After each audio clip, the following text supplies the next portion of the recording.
সাবেক ক্রিকেটারদের মধ্যে নানান সময়ে মন্তব্য করে আলোচনায় থাকাদের মধ্যে অন্যতম ইংল্যান্ডের সাবেক ক্যাপ্টেন মাইকেল বন। নিজের সামাজিক যোগাযোগ মাধ্যম টুইটারের হ্যান্ডেলে আসন্ন টি-20 বিশ্বকাপের সেমিফাইনাল কারা খেলবে ইতিমধ্যেই সেই প্রেডিকশন দিয়ে দিয়েছেন বন। এবার কোনো মন্তব্য করে নয়, সমালোচনার জন্ম হয়েছে তার দেওয়া 4 সেমিফাইনালিস্টের নাম থেকে। ওয়েস্ট ইন্ডিজ ও যুক্তরাষ্ট্রে অনুষ্ঠিতব্য বিশ্বকাপের জন্য বন বাজি ধরেছেন যে দলগুলো নিয়ে, সেখানে নেই ভারত পাকিস্তানের কেউই, এমনকি তার সেরা 4-এ নেই উপমহাদেশের কোনো দেশের নাম।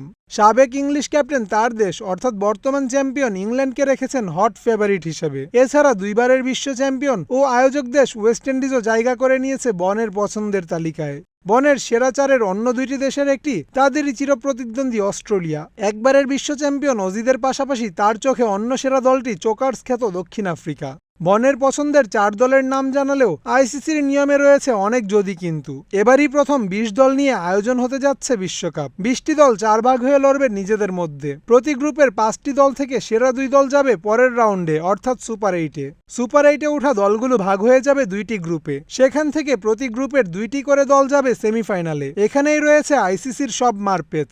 গ্রুপ সি থেকে ওয়েস্ট ইন্ডিজ যদি রানার্স আপ হয় এবং অন্য 2 গ্রুপের চ্যাম্পিয়ন দল অর্থাৎ দক্ষিণ আফ্রিকা ও ইংল্যান্ড অস্ট্রেলিয়ার যে কোনো একটি দল আসবে এক গ্রুপে। তাই বিশ্বকাপ মাঠে গড়ানোর আগেই অনেকটা বনের করা প্রেডিকশন যে বেচতে যাচ্ছে তা অনুমেয়। জামান আশরাফ, স্পোর্টস মেইল 24।